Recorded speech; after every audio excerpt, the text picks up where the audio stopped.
So I want you to think about what makes you go to church, right? Maybe lots of different things are flooding your mind. Faces, maybe groups you're a part of. I know for my kids right now, it'll be the cookies in the fellowship hall, Maybe for the adults, it's the same thing, the cookies in the fellowship hall. Coffee. I know when I think about my answer to that question as a child, there were a few different answers.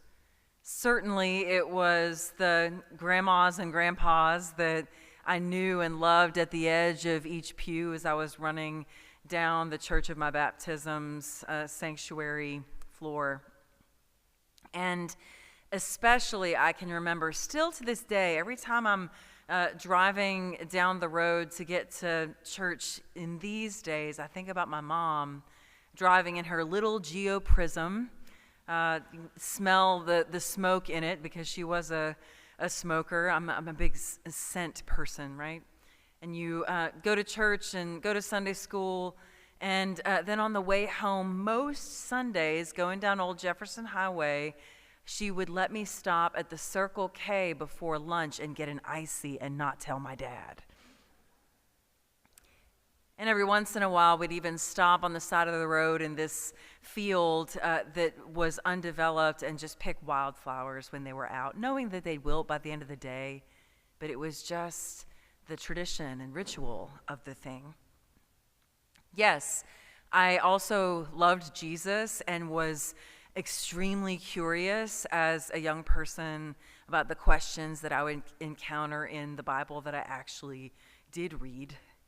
And as I got a little older into tweenage years with my children's and youth pastors and volunteers, I would ask questions, and many of those questions were not received very favorably. In fact, they were questions that at times made these folks uncomfortable. And I very slowly began to realize that maybe this was a place that loved me but couldn't make room for all of me. And so I left. And I left not only those rides in the car with my mom, I left those folks that I loved dearly for the church of my choosing. And though it was a difficult journey even as a young person, it was certainly one that helped me realize and remember that yes, our thinking and our belief is a solitary act, but in so many ways, like Brian McLaren says, it is a communal and a social act. There's a sense where we are made, we become who we are by thinking and being formed together. Yes, we are in a country that tells us we can think freely and independently and sometimes differently. But that difference certainly comes at a cost. And I have a hunch, knowing some of your stories, that you already can give witness to moments in your life where that has been true. So, biologically and culturally, human beings are meant to be herd people. Whether it is the communities and the neighborhoods and the churches that we live and have our being in right now, to the tribes of times much past us, we are meant to be an interdependent people. And in the human condition, we instinctively fear being left out or shut out. As any broken-hearted child who didn't get invited to a party or picked for a team or liked on social media these days knows and can give witness to. By early childhood, most of us have not only learned to speak, but we've also learned to intuit the nonverbal ways that we communicate with people all the time. We register and scan every gesture in the room for praise, for disagreement, for disapproval, affirmation, inclusion, or opposition.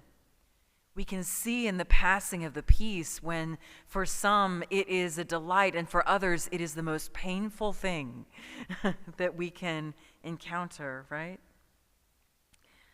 Our physical reactions show that we've internalized group norms. And those norms police our internal thoughts and feelings.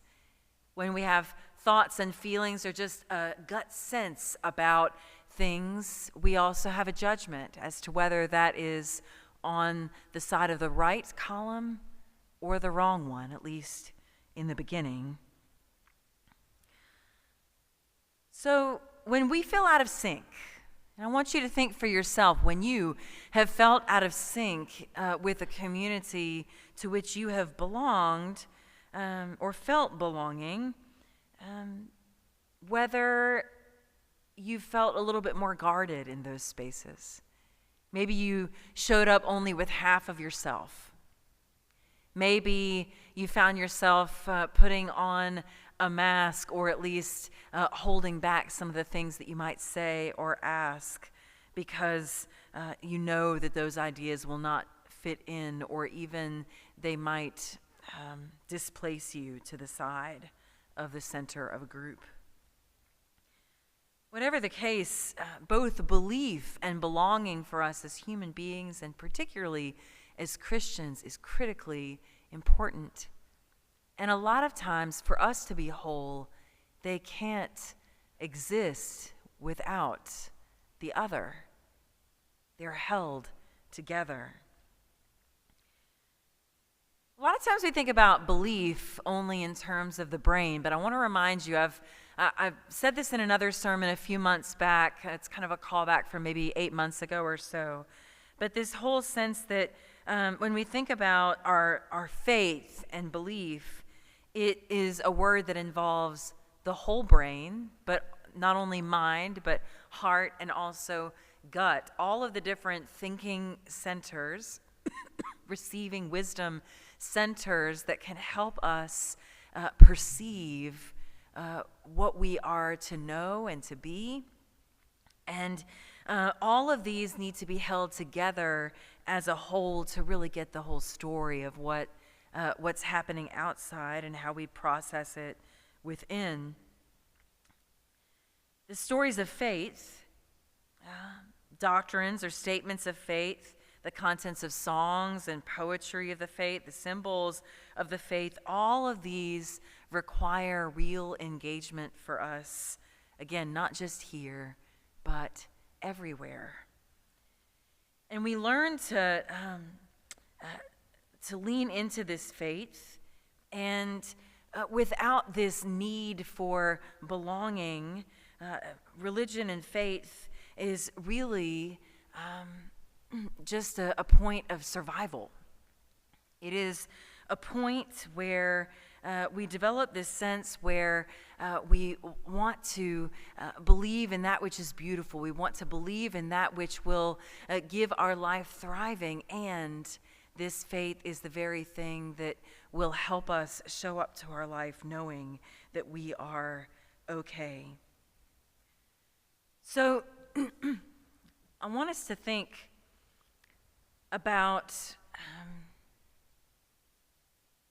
James's words, that whenever we see ourselves receiving something, maybe in our church or a community we're trying to be a part of, any place where we live interdependently with others, and that brain and that heart and that gut are maybe out of sync or saying, hey, stop, danger, this isn't quite feeling right. If you say this, do this, you might be banished from the herd. If you admit that you had this question, what might they say? You need these people to survive. James, when he hears his own community that he's writing a letter to, when he hears them ask these questions, he asks them to engage the tension and asks them to think about it as pure joy, brothers and sisters, when you face trials of any kind, because you know that the testing of your faith produces perseverance. So he says to them and to us, let perseverance do its work, finish its work, so that we can all be mature and complete, not lacking in anything. Blessed is the one who perseveres under trial, because having stood that test, that person will receive the crown of life, and the Lord has promised this to those who love him. So again, some of the words that James says, the ones that I didn't read that you heard from Linda, they may seem kind of harsh, but all of this was intended for us to take seriously these points of tension and doubt. That when we hear and see and feel these signals of danger or of concern or of deep fear even, to not sweep them under the rug because they're inconvenient, allowing ourselves to continue to live in this in-between space of frustration. He says, take it head on. Lean more deeply into your doubt and those questions that you hold, so that you can come to a place where you can actually make a choice with your life and come to deeper peace once again in due season. It wasn't uncommon for people in the Greco-Roman world to give voice to the testing of their faith, strengthening character. But this testing of faith didn't happen just to an individual, but James says it was always in community. And I pray that that's the case for you too, that when you find yourself in a space where things just don't feel quite right, that our tendency to fly away or to distance ourselves from engaging it would not be our response, that we would actually lean more deeply into it. Because we live in a world full of so much gray and nuance, and those things have their place. And yet, James calls us at times to lean out of our divided consciousness, and even with our questions, begin to test it out and live into what may be for the future. I know I've been in that place and am still in that place in some questions that I hold in my own life, and I've certainly been in conversation with people both in our church but certainly outside of the church where there have been these crucible moments that we have held. And I think of two that are connected to the same situation but came to very different outcomes in the tension between discernment around belief and what it requires of us, and belonging and what it requires for us to remain connected to God in the midst of these circumstances. So I think first of one of my women from when I was living in Shreveport, who was just like a mom/mentor to me.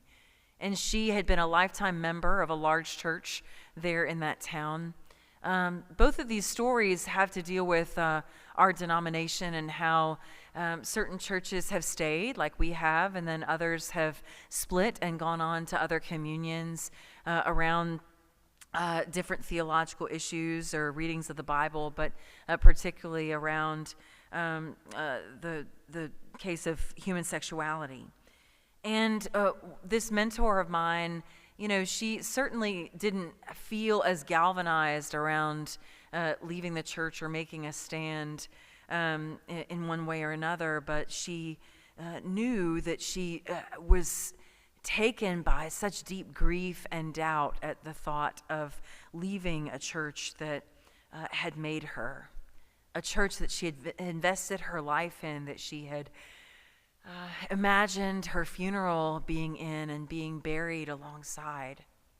And in the crucible of all of that and so many different conversations of spiritual direction, she decided to stay, even though she felt the tension of maybe not being in line with where her particular church is. This was still the place that for her was a tether to her God. And then I think about a friend of mine from college in that same season. And he, at the end of our senior year, came out and told his parents. Now, the complicating factor of this is that he was already adopted. And so in junior year and senior year, I worked with him to help him find his birth parents, or at least his birth mom at the time. And he was already beginning to navigate these points of belonging in the midst of his faith and his fear. And then also this added layer of understanding more of who he was. He really was afraid of what might happen. And when he came out to his parents, who lived in his hometown of Calhoun, Louisiana, and if you don't know where that is, most people don't, right? It's a smaller place up there, and they went to Mount Zion United Methodist Church. He found that his parents for the first few years kind of distanced themselves from him. He lost his tribe and moved to another state, and still tried, at least with what was within his control, to maintain deep, loving relationship with only what he could do, trusting that eventually his parents would come around. And they did. They did. Even though they may not have been able to reconcile their own faithful process of discerning and reading scripture in relation to their son, they knew that their God called them to love. And so they welcomed him when he got married, and they welcomed the partners and then spouses whenever they welcomed their first child. And soon after that, Mount Zion was discerning whether to leave the church because they didn't agree with families like his. And his parents ultimately had to leave the church of their birth to choose their child. These questions of doubt are not just questions in the brain. These questions of doubt are lonely because they deal with a whole body sense of who we are connected to, our identities, and ultimately who we want to remain and become. They're complicated, rich, difficult. And I know for you and for me, as we try to find our way and navigate our own lives when we feel maybe out of alignment with all of the groups that we call our own, it's so important to be real about what we're feeling, and also find places where, even though we can't choose our beliefs, yes, we can say certain things that are on a list, whether they be faith-wise or otherwise. But if we want to actually and authentically show up in the world as ourselves, as our own, it's much more difficult to choose those things. They simply are. They simply emerge and become. So I believe the call today is for us to be present to those, whatever they may be. It's been one of the hardest points of my own work as a pastor with you and with other congregations and communities that I've served, because in a way I serve as a gatekeeper of those points of belief and doctrine and help you to see and maybe understand at least what we are in the brain to know about God and what it is to be God's in the world. But I'm always mindful that those kind of beliefs, though they can be unifying, they can also divide us. And it is such a deep responsibility to not only preserve unity, but also to encourage us. Notice I said us, not you, but us, as doubters, to constantly face what we're feeling and hearing in our minds and express it. Express it without fear, without hesitation. And that is not an easy challenge for we herd creatures to navigate. But over the course of my life, I've found that it's worth it. Maybe you have too. Or maybe it just seems too scary, but you want to believe that it's worth it. I believe it's worth it to the little girl who gets ices from her mom and is just a bit too curious. It's worth it for the college student who's on the edge of faith and feels like they are about to fall into an oblivion that they can't see a map for. It's worth it for those of us in grief questioning where God is whenever our loved one is still gone from this world. It's worth it for the ones of us reading the newspaper or seeing news online and wondering, is this all there is? God, when are you going to show up? Friends, we are making room for you and me, those of us on the lonely journey, so you don't have to walk it alone. So the call today for us is to show up, claiming brave space for yourself and giving permission for others to do the same. For the believers, for the doubters, and for all of us who find ourselves in the in-between, you are meant to be here. In the name of God, who was and is to come. Amen.